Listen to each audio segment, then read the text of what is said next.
Welcome to another edition of the Thursday Business Luncheon Group. Today is Thursday, May 7th, and we thank you so much for joining with us. Earlier, we had some technical difficulties, and we thank you guys for letting us know the technical difficulties, and we will now post this video to make it clear what we were discussing earlier today. Again, we want to thank you guys for coming and being a part of the Thursday Business Luncheon Group. I'm Gerald Davis, your president.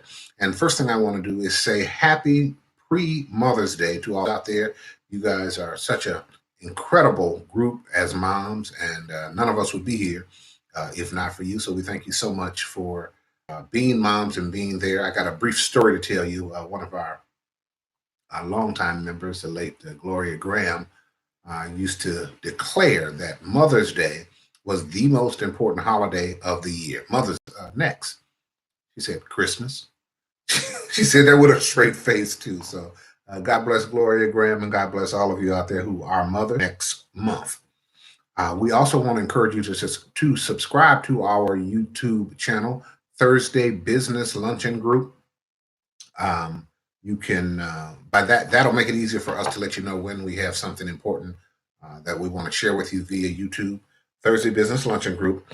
And also you can send your email address to thursdayluncheongroup@gmail.com, thursdayluncheongroup@gmail.com. Again, that will make it easier for us to stay in contact with you. Today, I just want to talk to you about three very important things. The first is going to be one of our mottos, inspiration. As you know, with the Thursday Business Luncheon Group, our motto is inspiration, information, and motivation. And so today we're going to give you a little bit of inspiration because we're in some very challenging times. And every now and then you need a little inspiration.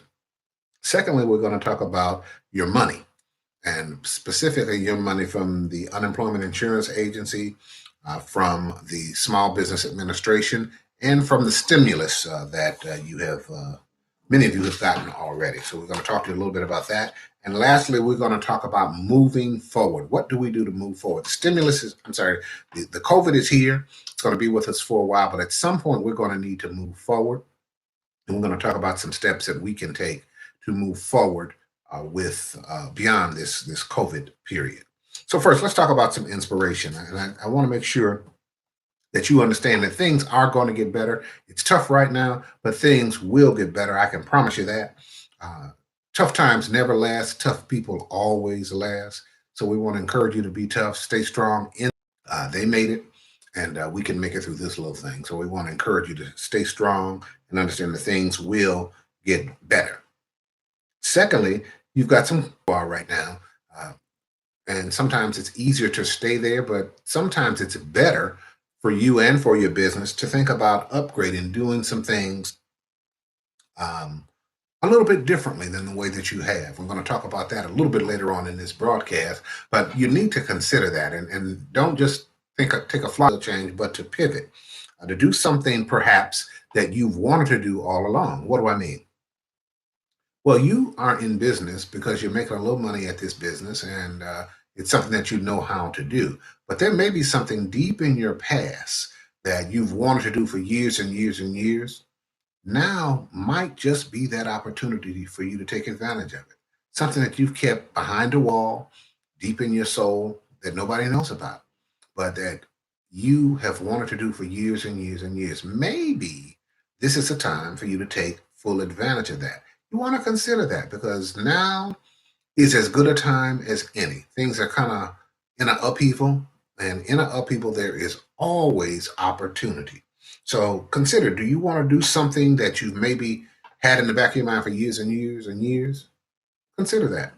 Secondly, on the pivot end, do you want to pivot to new opportunities? In every crisis, family, in every crisis, there is an opportunity. You've heard about the people who have pivoted from selling alcohol into making a hand sanitizer. You've heard about the people who are now making face shields and the like.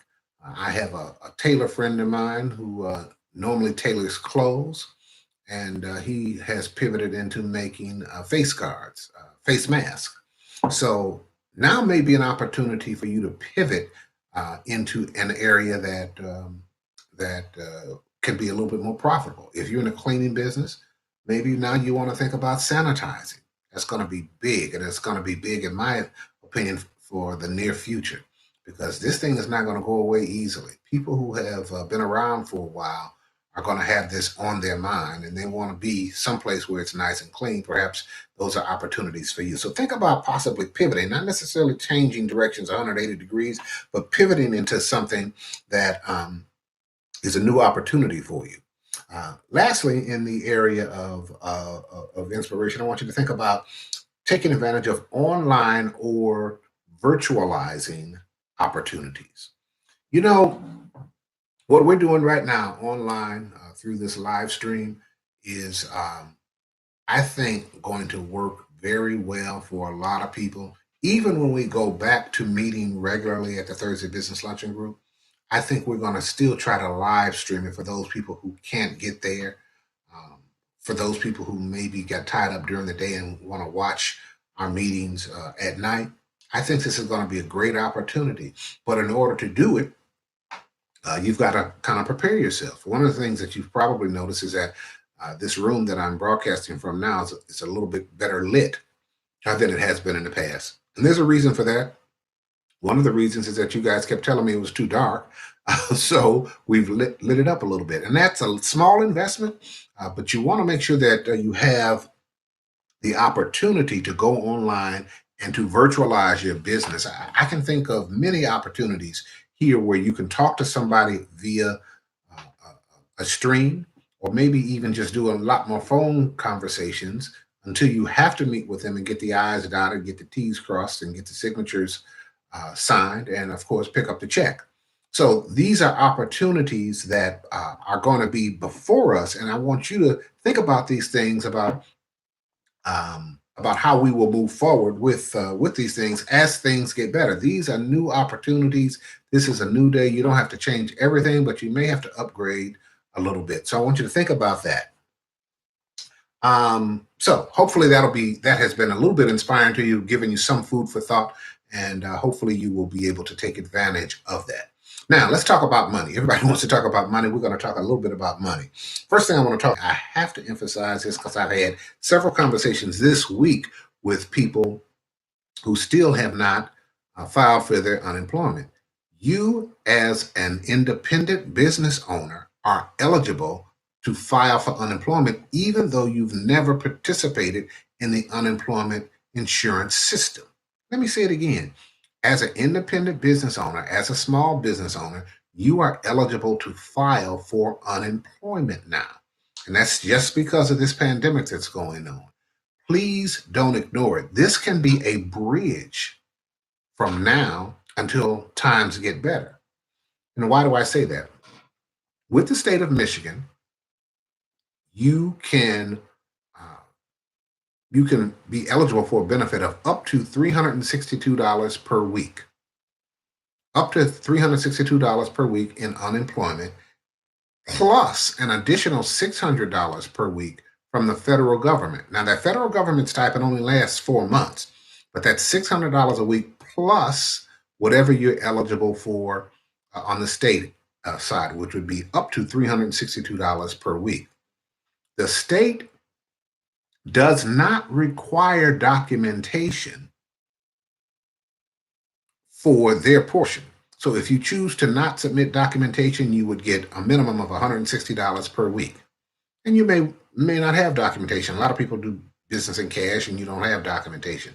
But if you have documentation and you can show them that in 2019 you made at least $35,000 that you can document, then that would get you to the maximum of $362 per week.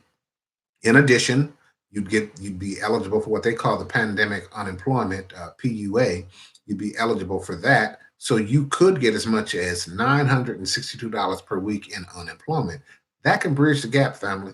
That can really help you bridge the gap. So I want you to make sure that you take advantage of that if you haven't done so already. Now, there are some who have done so and they're running into some problems. The biggest problem that I hear that people are running into is the certification process. Understand something. There is a process to get the unemployment. First thing you have to do is to register online. I suggest going online because the phones are just backed up. Go online and register online. Once you register online, you apply for benefits as an employee. They've got two banners there, employee or employee. Fourthly, you will likely be denied initially. And that's just because of the way that system works. They will likely deny you initially. And then once they deny you, you get a letter of declination. And then a day or two later, when you sign into your MyWham account, the Michigan MyWham account, they will say that you'll find in your activities notion a notice that you have a PUA application. PUA is Pandemic Unemployment Application. That's the application that you will have to fill out in order to become eligible as a person who's never participated in the unemployment process. So you fill out the PUA application, and it's not a very difficult application, very simple. I'm going to pause right here and remind everybody to be absolutely truthful because this is a federal program and you really can't afford to catch a Fed case. I'm just telling. Can't afford to catch a Fed case these days. So make sure you're absolutely truthful. Once they send you the PUA application and you complete it, then you will receive notification that your application has been accepted, or if there's some problems, they'll let you know what the problems are. But generally, from what I've been hearing, we haven't had a lot of problems for our entrepreneurs. Keep in mind that you will receive back benefits. Whenever your work stopped, if you're applying today on May 7th and you stop work March 7th, then they will go back to that date and pay you your back benefits. Now, let me talk to you a little bit about certifying, because in order to receive it, once you are approved for benefits, you have to certify not work this week. You want to make sure that you certify, and on the system, it will tell you what days you go in to certify. Generally, you're going to certify a little bit after the weeks that you are certifying for. So, for example, today is May 7th. If you were to certify this week, you'd be certifying for the last 2 weeks. Okay, so you got to go in and make sure you certify. If it's your first time certifying, you will have multiple weeks to certify for. So you're going to certify for 1 week, go back to your start page, and you'll certify for another week, and you go back to your start page and certify for another week. So you just make sure that you do certify, because that's the only way that you can get paid. Again, those of you who are not taking advantage of that opportunity, I want to encourage you to do so. If you do decide to provide documentation, you can do so by simply uploading from your computer the documentation. That can be invoices. If you're a business that submits invoices and people pay you on those invoices, just submit paid invoices. If you happen to get 1099s, you can submit those. And if you happen to have payroll records, I should say payroll records, but receipt records from your Cash App and or your PayPal, you can submit those as well as documentation. Now, on the documentation side, you're going to have to show, or you can show up to $35,000 in income in order to receive the match until things get a little bit better. In addition to the unemployment, there is the Small Business Administration. And I'm going to say it's a hard thing for me to say because I have friends who work there, but that program has been really horribly administered. Doesn't mean that we should stop applying, because at some point somebody's going to be held accountable. It's been horribly administered.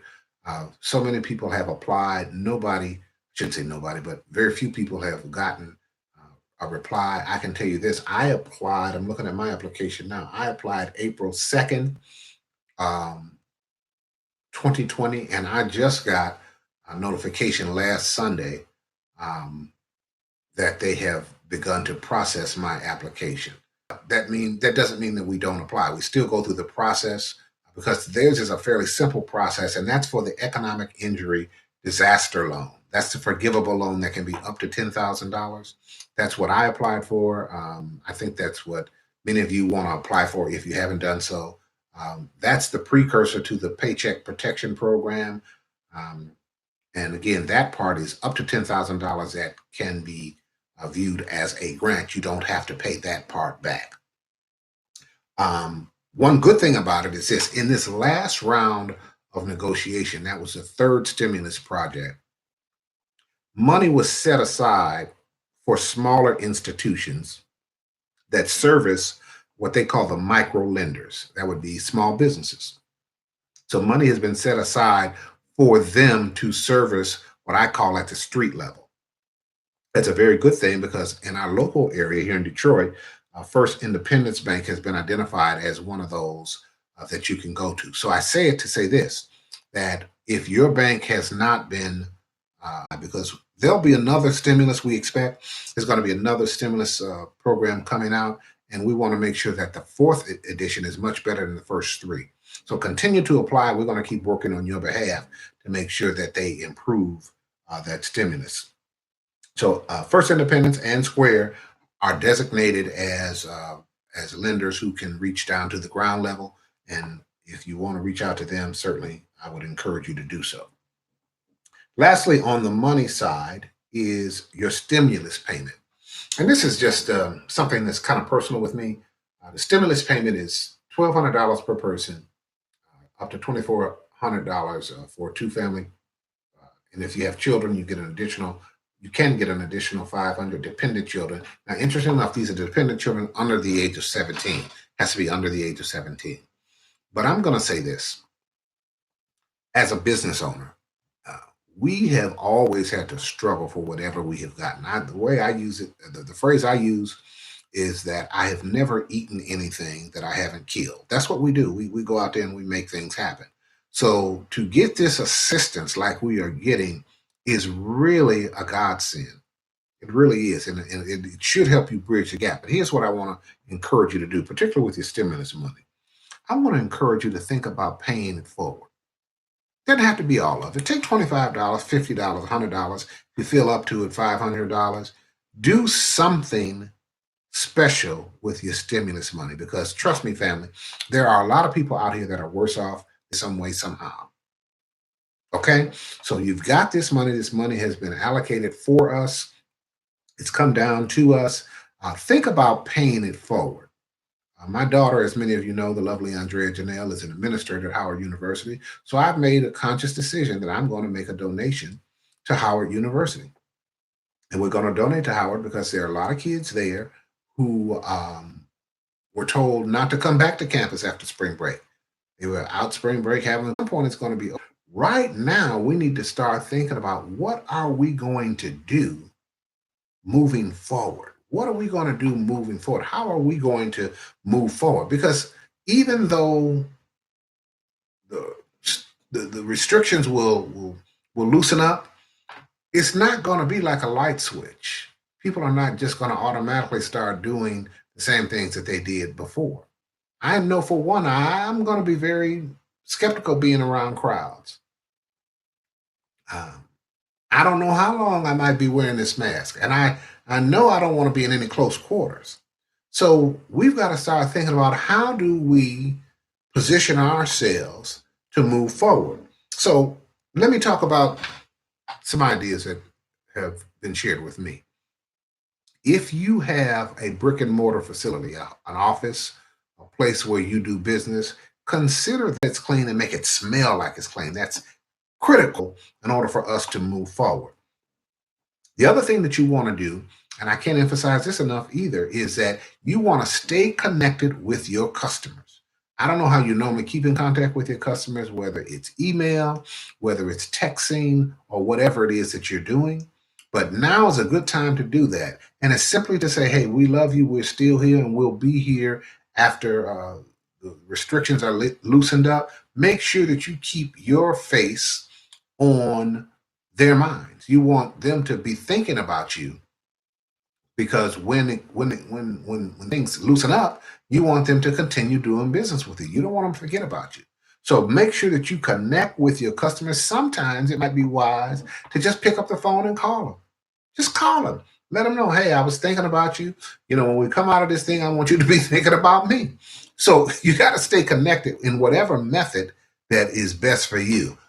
What is that? Instagram? You want to do Instagram? That's fine. Facebook? That's fine. Just make sure people know that, hey, we're still around, that this COVID COVID-19 has not put me out of business. It's just put me down for a little while, but it hasn't put me out of business.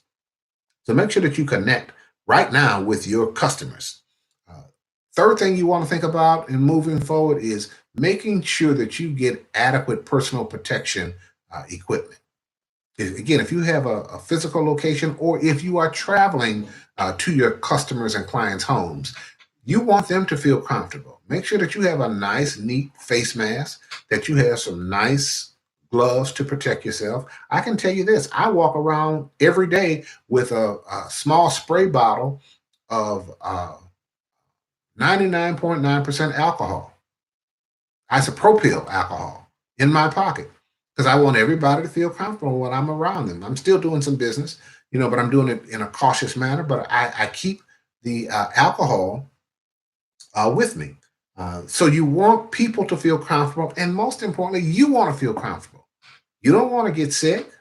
You don't want to bring that sickness home to your family. So make sure that you get the proper personal protection equipment. And I'll tell you this, we're working on something right now. I had a conference call earlier this week. We're working on something through our great friend Mark Jones, who's with DTE. I was on a conference call with his CEO of DTE Energy, and we're working on some things right now to try and get PPE into the hands of small businesses at the street level. We're also working on trying to get you some discounted equipment, computers, and that sort of thing. Working on it. Don't have anything to announce right now, but I suspect we'll have something to announce very soon. But we're working on getting this information to you and getting this equipment to you so that you can prepare for what we're going to do next. Think about getting some sneeze guards, maybe even carrying a sneeze guard. People are just not going to feel comfortable if you don't have something between them. So those are some of the things that I want us to start thinking about as we decide to move forward, as we look forward to moving forward. Lastly, on that subject matter, as I'm winding down my time, I'm going to tell you we're going to put together a roundtable. And this is really just an idea roundtable. I want 6 to 8 people to just brainstorm. We're going to do a conference call within the next week or so. Just a conference call to think about how we can take advantage of some of the opportunities that exist in the middle of this panic and how we can look at things, how we should look at things to move forward. We're going to talk about that, put some ideas down on paper, and then we're going to share it with you as we move forward. So if you are interested in being a part of that roundtable, if you have some ideas that you'd like to share, just send me a note, thursdayluncheongroup@gmail.com, or you can respond to the text message that you got advising you of this live stream, and let me know, hey, I'm interested in being a part of this roundtable, and I have something to add in. Again, it's just going to be brainstorming. No idea is too crazy. Well, let me not say that, but very few ideas are going to be too crazy. We want to hear from you, and if you're interested in doing that, drop me a line, thursdayluncheongroup@gmail.com, or respond to the text message that you got. Once again, I want to thank you guys, Thursday Luncheon Group. You guys have been an inspiration to me, and I certainly hope and pray that I have been an inspiration to you. Keep in mind that next month, the first Thursday of next month, and I should have that date, which I don't, so I'm going to pull it up right now. But the first Thursday in June, our very special guest on June the 4th is going to be Wayne County Treasurer Eric Sabree. So make sure you have your questions ready for Treasurer Sabree. Think about opportunities for doing business with Wayne County as well. And again, if you have any questions, just send us a note, thursdayluncheongroup@gmail.com. Please, please, please, we encourage you to subscribe to our YouTube channel. And we thank you and look forward to meeting with you next time. Thank you so much. God bless you. Stay strong. We'll get this through. We will get through this together. God bless.